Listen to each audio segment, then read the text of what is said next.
ನೊಂದಿರೋ ಮನಸ್ಸಿಗೆ ಒಂದಿಷ್ಟು ನೆಮ್ಮದಿ ಸಮಾಧಾನ ನೀಡುವ ಒಂದು ಉದ್ದೇಶದಿಂದ ಪರಿಶುದ್ಧವಾದ ಮನಸ್ಸಿನಿಂದ ನಿಷ್ಕಲ್ಮಶವಾದ ಹೃದಯದಿಂದ ನೊಂದ ಜೀವಕ್ಕೆ ಒಂದು ಸಾಂತ್ವನ ನೀಡುವ ಒಂದು ಉದ್ದೇಶ ಮಾತ್ರ ಹೊಂದಿರುತ್ತೆ. ಮೈ ಡಿಯರ್ಸ್,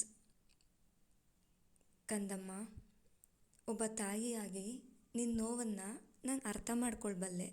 ನಿನ್ನ ಅವರು ಹಾಗಂದರು ಹೀಗಂದರು ಅಂತ ನೀನು ಕೊರಗ್ತಾ ಕೂತು ನಿನ್ನ ಟೈಮ್ ವೇಸ್ಟನ್ನು ಮಾಡಬೇಡ. ನೋಡು, ನಿನ್ನ ಟೈಮ್ ವೇಸ್ಟ್ ಆಗುತ್ತೆ ವಿನಃ ಬೇರೆ ಏನೂ ಆಗಲ್ಲ. ಅಳಬೇಡ, ಸಾಕು ಅತ್ತಿದ್ದು, ನಿಲ್ಲಿಸು ಅಳೋದು. ತುಂಬ ಚಿಂತೆ ಮಾಡಬೇಡ ಕಂದಮ್ಮ, ತುಂಬ ಅಳಬೇಡ, ತುಂಬ ಕೊರಗಬೇಡ. ಎಲ್ಲನೂ ಸರಿಯಾಗುತ್ತೆ ಬಂಗಾರ. ಧೈರ್ಯ ತಗೋ, ಭರವಸೆಯಿಂದ ಇರು, ಸ್ವಲ್ಪ ಮನಸ್ಸು ಮಾಡು. ಆ ಚಿಂತೆ ಆ ಚಿಂತೆ, ಆ ನೋವು, ಆ ಎಲ್ಲವನ್ನು ಕೆಡವಿ ಬಿಸಾಕು.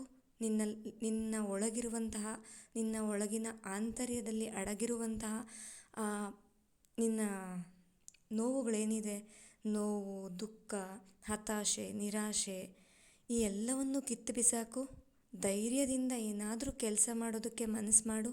ಪ್ರತಿದಿನ ನಿನ್ನನ್ನು ನೀನು ಸರಿತಿದ್ದುಕೊಳ್ತಾ, ನಿನ್ನಲ್ಲಿರುವಂತಹ ನ್ಯೂನತೆಗಳನ್ನು ಸರಿಪಡಿಸ್ಕೊಳ್ತಾ, ನಿನ್ನ ಕೆಲಸದಲ್ಲಿ ನೀನು ಕಾರ್ಯೋನ್ಮುಖರಾಗಿ ನಿನ್ನ ಯಶಸ್ಸನ್ನು ಪಡೆಯೋದಕ್ಕಾಗಿ, ಗೆಲುವನ್ನು ಪಡೆಯೋದಕ್ಕಾಗಿ, ನೀನು ಎತ್ತರವಾದ ಮಟ್ಟಕ್ಕೆ ಬೆಳೀಲಿಕ್ಕಾಗಿ ಒಂದು ಒಳ್ಳೆ ಕೆಲಸದಲ್ಲಿ ಒಳ್ಳೆ ಮನಸ್ಸಿನಿಂದ ಮುನ್ನಡಿ.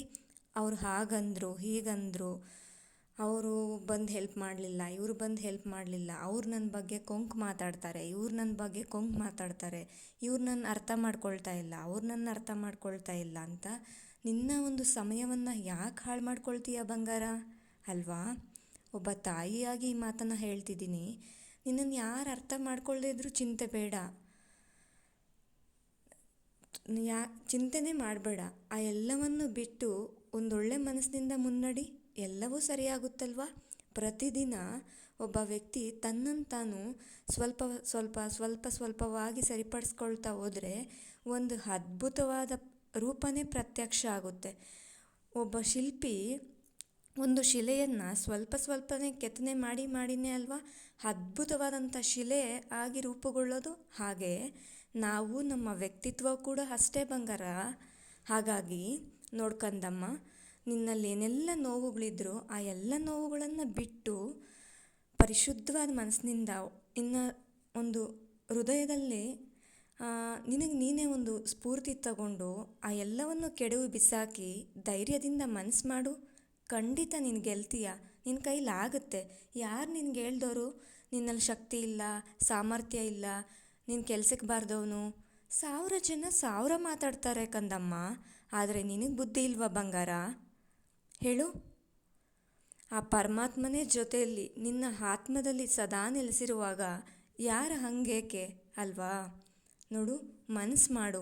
ನಿನ್ನಲ್ಲಿರುವ ಜಿಡ್ಡು, ಆಲಸ್ಯ, ಮೊಂಡುತನ, ಸೋಮಾರಿತನದಿಂದ ಕಿತ್ತು ಬಿಸಾಕಿ ಎದ್ದು ಬಾ, ಎದ್ದು ನಿಲ್ಲು, ಎದ್ದು ಬಾ ಹೊರಗಡೆ. ಎಲ್ಲವೂ ಸಾಧ್ಯ ಇದೆ.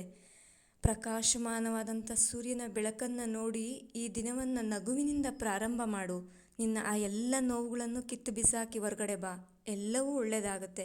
ಒಬ್ಬ ತಾಯಿಯಾಗಿ ಮಕ್ಕಳನ್ನ ಹೇಗೆ ಸಂತೈಸಬೇಕು, ಮಕ್ಕಳಿಗೆ ಹೇಗೆ ಬುದ್ಧಿವಾದ ಹೇಳಬೇಕು, ಹೇಗೆ ತೀಡಬೇಕು ಅನ್ನೋದು ತಾಯಿಗೆ ಖಂಡಿತ ಗೊತ್ತಿರುತ್ತಲ್ವ?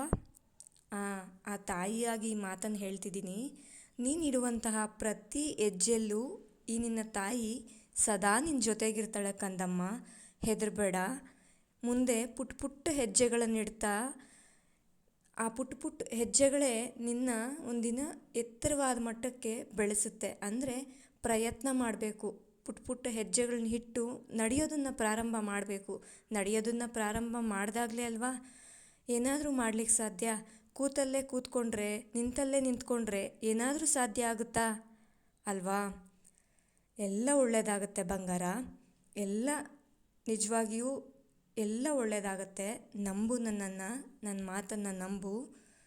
ಹಾಗೆಯೇ ಧೈರ್ಯವಾಗಿ ಒಂದು ಹೆಜ್ಜೆ ಮುಂದೆ ಹಾಕಿ ನಿನ್ನ ಕೆಲಸವನ್ನು ಈ ಕ್ಷಣವೇ ಶುರು ಮಾಡು, ಆಯಿತಾ? ನೀನು ಸ್ಟೂಡೆಂಟ್ ಆಗಿದ್ದರೆ ಅಥವಾ ನೀನು ಯಾವುದೋ ಕೆಲಸದನ್ನು ಪ್ರಾರಂಭ ಮಾಡ್ತಿದ್ರೆ, ಏನೇ ಆದರೂ ಕೂಡ ಧೈರ್ಯವಾಗಿ ಶುರು ಮಾಡು. ಎಲ್ಲನೂ ಒಳ್ಳೆಯದೇ ಆಗುತ್ತೆ. ಒಳ್ಳೆಯದಾಗುತ್ತೆ ಬಂಗಾರ, ನಂಬು.